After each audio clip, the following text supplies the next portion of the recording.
Assalamualaikum warahmatullahi wabarakatuh. Perkenalkan, nama saya Chandika Yusnisahwa dari program studi manajemen semester 2 dengan nomor induk mahasiswa 612012500023. Di sini saya akan mempresentasikan makalah yang saya buat yang berjudul Analisis Perilaku Konsumen dalam Ekonomi Berlangganan Subscription Economy pada Layanan Digital. Topik ini adalah topik yang telah ditentukan oleh dosen untuk dianalisis menggunakan pendekatan ekonomi mikro. Mengapa topik ini penting untuk dibahas? Karena saat ini hampir semua orang menggunakan layanan digital berbasis langganan dalam kehidupan sehari-hari.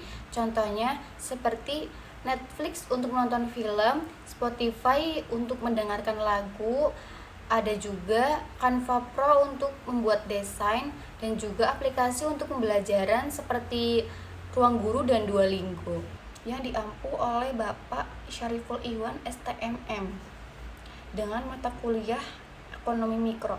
Oke, selanjutnya kita akan masuk ke slide pertama, yaitu latar belakang. Latar belakang dari penelitian ini adalah perkembangan teknologi digital yang telah mengubah pola konsumsi masyarakat. Dahulu masyarakat membeli barang agar bisa menggunakannya. Misalnya, saya ingin menonton film. Dulu saya harus membeli DVD atau kaset untuk menonton film. Sekarang saya cukup membayar 1 bulan di Netflix dan itu bisa menonton banyak film. Perubahan ini disebut perubahan dari ownership, yang yaitu memiliki barang, menjadi access based economy, yaitu cukup memiliki akses untuk menggunakan barang atau jasa. Model bisnis ini berkembang sangat pesat pada layanan streaming seperti Netflix dan Spotify, layanan cloud seperti Google Drive, maupun software seperti Microsoft 365. Slide selanjutnya ada rumusan masalah. Pada penelitian ini terdapat 6 rumusan masalah yang menjadi fokus pembahasan. Yang pertama ada bagaimana karakteristik subscription economy. Rumusan masalah pertama membahas mengenai karakteristik atau ciri-ciri subscription economy. Subscription economy adalah model bisnis di mana konsumen tidak membeli produk secara permanen, tetapi membayar biaya langganan secara berkala, seperti setiap bulan atau setiap tahun. Yang kedua ada bagaimana perilaku konsumen dan menggunakan pelayanan berlangganan. Rumusan masalah kedua membahas bagaimana konsumen mengambil keputusan sebelum berlangganan suatu layanan digital. Dalam ekonomi mikro, konsumen diasumsikan selalu ingin memperoleh kepuasan atau manfaat yang paling besar dengan biaya yang paling efisien. Misalnya, seseorang memilih Spotify Premium karena dapat mendengarkan musik tanpa iklan dan bisa mengunduh lagu untuk didengarkan secara offline. Yang ketiga, bagaimana struktur pasar pada industri layanan digital. Rumusan masalah ketiga membahas struktur pasar pada layanan digital. Berdasarkan teori ekonomi mikro, pasar layanan digital cenderung berbentuk oligopoli, yaitu pasar yang dikuasai oleh perusahaan-perusahaan besar. Yang keempat ada bagaimana permintaan dan penawaran dalam subscription economy. Rumusan masalah keempat membahas bagaimana mekanisme permintaan dan penawaran pada layanan digital. Permintaan dipengaruhi oleh harga langganan, kualitas layanan, pendapatan konsumen, serta kebutuhan masyarakat terhadap layanan digital. Yang kelima ada apa dampak ekonomi yang ditimbulkan oleh subscription economy. Rumusan masalah kelima membahas dampak ekonomi dari sistem berlangganan. Dampak positifnya adalah perusahaan memperoleh pendapatan yang stabil, konsumen mendapatkan kemudahan dalam mengakses berbagai layanan, serta perkembangan ekonomi digital menjadi semakin pesat.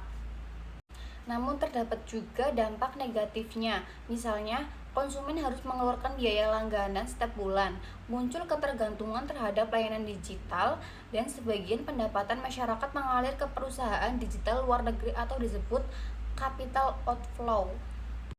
Yang keenam, bagaimana strategi harga dan kebijakan yang tepat. Rumusan masalah terakhir membahas strategi harga dan kebijakan yang yang dapat diterapkan agar sistem berlangganan berjalan dengan baik. Dari sisi perusahaan, harga harus sesuai dengan manfaat yang diterima oleh konsumen dan bersifat transparan. Perusahaan juga perlu memberikan kemudahan jika konsumen ingin membatalkan langganan. Jadi, keenam rumusan masalah ini menjadi dasar pembahasan dalam makalah. Slide keempat ada tujuan penulisan. Tujuan penelitian ini adalah untuk memahami fenomena subscription economy secara lebih mendalam. Selain itu, penelitian ini bertujuan menganalisis perilaku konsumen menggunakan teori ekonomi mikro sehingga kita mengetahui mengapa seseorang memilih berlangganan suatu layanan. Penelitian ini juga bertujuan memahami struktur pasar pada industri digital yang saat ini didominasi oleh beberapa perusahaan besar. Selanjutnya, penelitian ini mengkaji dampak ekonomi yang muncul akibat berkembangnya model bisnis langganan. Terakhir, penelitian ini memberikan beberapa rekomendasi bagi pemerintah, perusahaan, maupun konsumen agar sistem subscription ekonomi dapat berjalan lebih baik. Slide kelima ada landasan teori pertama. Pada slide ini dijelaskan teori-teori dasar yang digunakan dalam penelitian. Teori pertama adalah teori perilaku konsumen. Dalam ekonomi mikro, dijelaskan bahwa setiap konsumen selalu berusaha memperoleh kepuasan atau utilitas yang sebesar-besarnya dengan pendapatan yang dimiliki. Utilitas sendiri adalah tingkat kepuasan yang diperoleh seseorang setelah menggunakan suatu barang atau jasa. Selanjutnya, terdapat konsep utilitas marginal, yaitu tambahan kepuasan yang diperoleh ketika seseorang mengonsumsi satu unit tambahan suatu barang atau jasa. Kemudian, terdapat kurva indifferent. Kurva ini menunjukkan berbagai kombinasi barang yang memberikan tingkat kepuasan yang sama kepada konsumen. Terakhir, terdapat budget constraint atau garis anggaran. Garis anggaran menunjukkan bahwa konsumen memiliki keterbatasan pendapatan sehingga harus memilih barang atau jasa yang paling memberikan manfaat. Misalnya, seseorang hanya memiliki uang yang berjumlah 100.000. Nah, dia harus memikirkan dia mau berlangganan ke Spotify atau untuk kebutuhan lain. Disinilah konsep budget constraint berlaku. Slide ke-6 ada landasan teori kedua. Pada bagian ini dijelaskan teori mengenai permintaan dan penawaran serta perilaku produsen. Dalam subscription ekonomi, perusahaan tidak hanya berusaha memperoleh pelanggan baru, tetapi juga mempertahankan pelanggan lama agar terus berlangganan.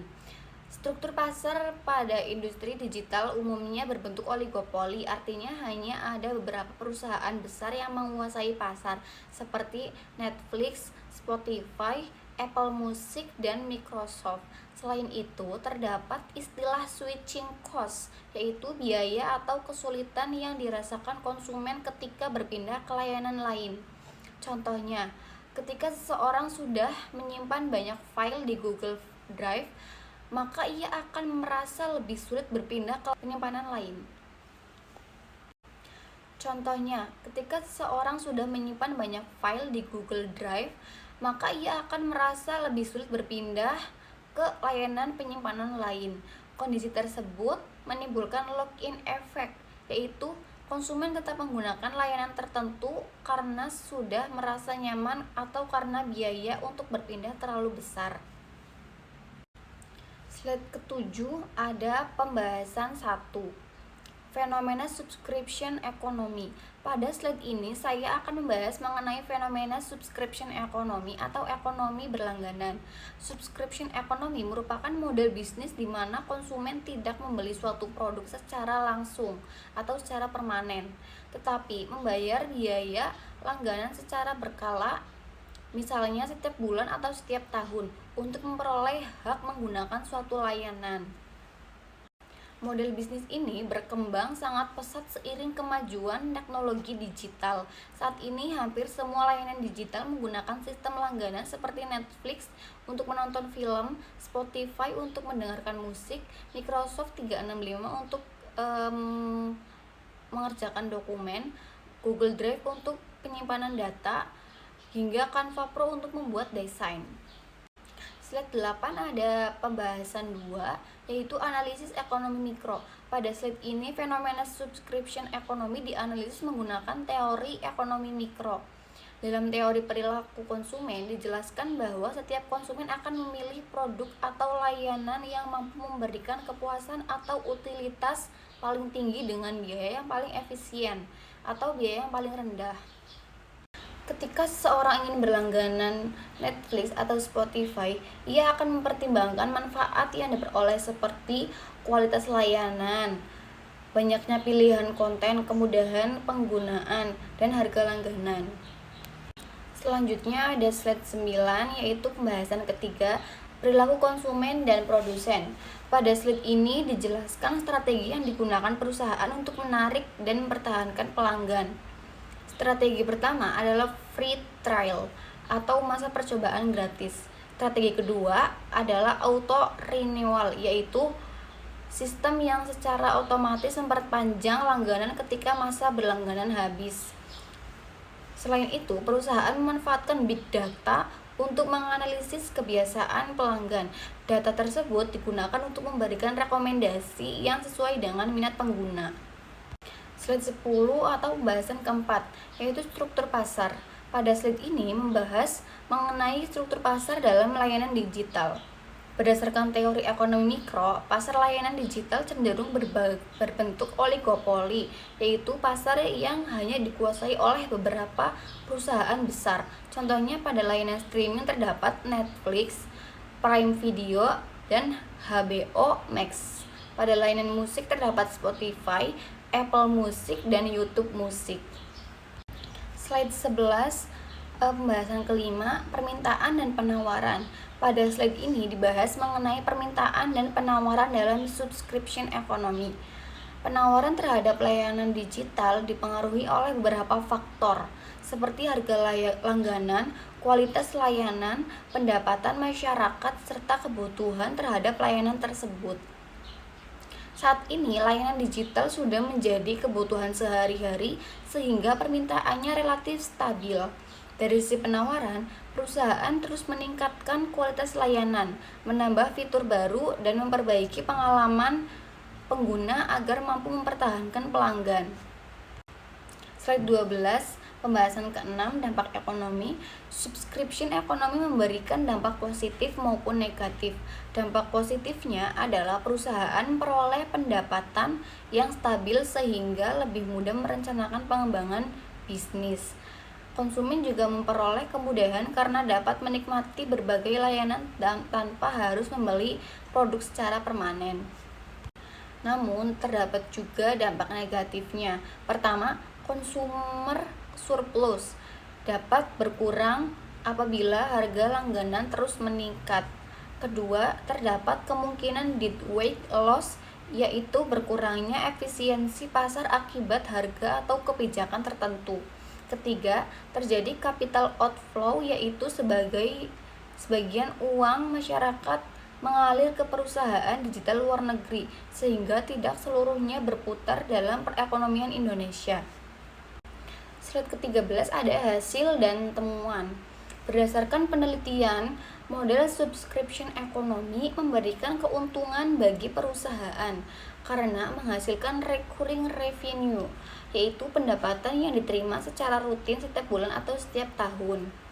Namun, bagi konsumen diperlukan literasi digital agar memahami sistem pembayaran otomatis, syarat langganan, serta hak-hak pengguna. Penelitian ini juga menunjukkan bahwa regulasi pemerintah sangat diperlukan agar konsumen memperoleh perlindungan terhadap praktik bisnis yang kurang adil. Slide ke-14 ada implikasi. Berdasarkan hasil penelitian terdapat beberapa implikasi. Perusahaan sebaiknya menetapkan harga berdasarkan manfaat yang diterima konsumen. Selain itu, proses pembatalan langganan harus dibuat secara sederhana melalui sistem one click selection. sehingga konsumen tidak mengalami kesulitan. Perusahaan juga harus menerapkan etika bisnis digital, menjaga keamanan data pelanggan, dan memberikan informasi harga secara transparan. Slide ke-15 ada kesimpulan. Kesimpulan dari penelitian ini adalah bahwa subscription ekonomi telah mengubah perilaku konsumen dan struktur pasar digital. Konsumen kini lebih memilih membayar biaya langganan daripada membeli produk secara permanen. Pasar layanan digital didominasi oleh beberapa perusahaan besar sehingga cenderung berbentuk oligopoli. Model bisnis ini memberikan banyak manfaat bagi perusahaan maupun konsumen, tetapi juga memiliki beberapa risiko seperti ketergantungan terhadap layanan digital dan praktik bisnis yang kurang transparan. Slide ke-16 ada saran. Beberapa saran yang dapat diberikan berdasarkan penelitian ini adalah bagi pemerintah perlu memperkuat regulasi mengenai perlindungan konsumen digital. Bagi perusahaan, perlu meningkatkan transparansi mengenai harga, sistem pembayaran, dan proses pembatalan layanan atau langganan. Sedangkan bagi konsumen, sebaiknya melakukan evaluasi terhadap layanan yang digunakan agar tidak membayar langganan yang sebenarnya sudah tidak dimanfaatkan. Slide 17 ada daftar pustaka. Yang slide ke-18 ada penutup. Terima kasih.